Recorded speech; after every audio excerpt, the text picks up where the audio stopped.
If Tron Legacy is a success, it's a qualified success. The dialogue is terribly written and indifferently delivered, and the plot makes as much sense as magnetic poetry on a dorm room fridge.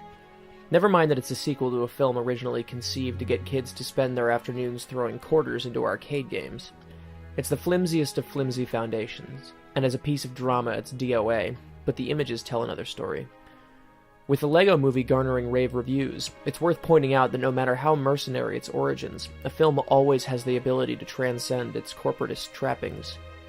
Turn Off the dialogue in a fascinating treatise on the newly moldable human body plays out in a slick, hermetically sealed virtual purgatory. It begins by showing a digitally younger Jeff Bridges explaining to his son the events of the movie Tron. The levels of masquerade are almost uncountable. Bridges' face looks 20 years younger. The poster on the wall is a reminder of how far visual effects have come. In the world of Tron Legacy, the first movie wasn't a massive financial disaster, but a bedtime story used to motivate the characters to greater achievement, and the visual effects department toward a new understanding of the medium.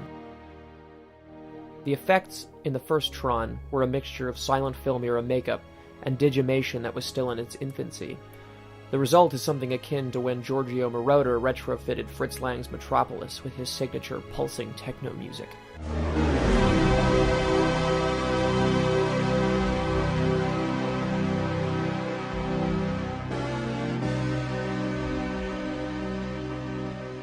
He was attempting to put a nightmarish vision of the future in trappings 80s audiences would understand.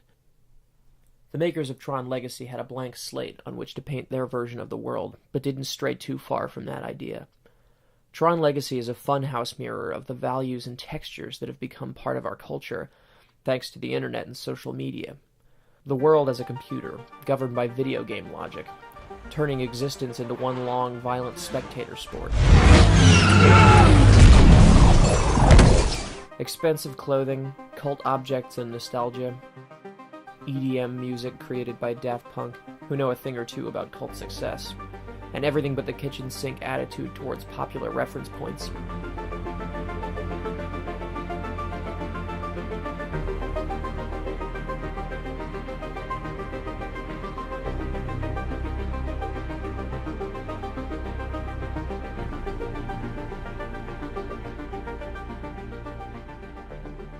Gravitas and hyperbole attached to everything. A litany of non-stop emphasis. Now that's what I'm talking about! The grid, as it's called, is the internet actualized. A sleek everyman's land lit by neon and blacklight. All surface. Like the antagonistic program driving the story, it gives the audience what it thinks we want. And there's no more attractive offering than the idea that we needn't age. Tron Legacy looks into a future where, thanks to motion picture technology, flesh becomes virtual, allowing a vicarious enjoyment of any dream or nightmare we can choose.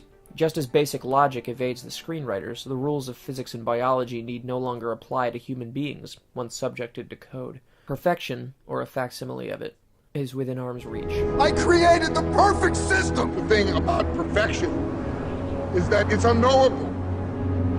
It's impossible, but it's also right in front of us all the time. For better or worse, we now live in a world where role-playing games are designed to be played indefinitely, and celebrity holograms make regular live appearances. Tron Legacy is the suitably nightmarish externalization of the idea that we can bend space, time, our bodies, and our experiences with the push of a button. It shows what the world would look like driven by anonymous impulses. What do we lose when we embrace that kind of technological advancement, and become more human than human, to quote Blade Runner, one of this film's many stylistic forebearers. The search for perfection is the destruction of the self, which never should be perfect. The silver lining is that even though the filmmakers take great pleasure in programming this world, they seem to know it's unstable. Eventually, we need to see the sun, and remember what it's like to be human.